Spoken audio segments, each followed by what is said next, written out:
This was a couple that I had worked with them for about a year and a half, and they'd done amazing work. They came in, when they first came in, the wife had just discovered that the husband had been on numbers of occasions cheating on her.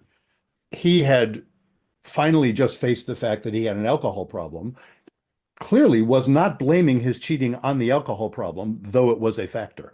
It was lowering his inhibitions, but he wasn't claiming, oh, I never would have done it if I wasn't drunk. He was just saying, well, that did make it easier. Yeah. Anyway, so they were in this place and she was a mess and he was a mess. And it's understandable. I mean, she said she had lost like 30 pounds in a month or something. She just couldn't, she was really, really hurt. And he was a wreck and was in trouble at work. Anyway, that's where they came in with. They did this amazing work for about a year and a half. And this was pre-pandemic. This was meeting people in the office. They were then they had come back together. It was really beautiful. Yeah. And they were about to leave town, so we knew this was our last session. And we were just reviewing this incredible work that they had done. And she turned to him and said, "Hey, you know what? Thanks for taking one for the team." And he said, "Huh, what do you mean by that?" And I said, "What do you mean by that?" And she said, "Well, you're the one who did the thing that you had to feel guilty about.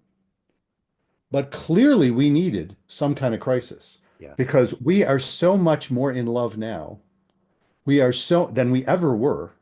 We are so much more. She was talking about in her own life. She gets along better with their almost adult kids at that point. I guess they were like college age kids.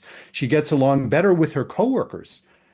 All of these things that used to have her in this state of anxiety all the time, all of that was put in a different perspective. Yeah. She felt so much better. She was so grateful for this. And I love telling that story because, first of all, it is a lovely story of people falling back in love, rediscovering each other, actually better than rediscovering.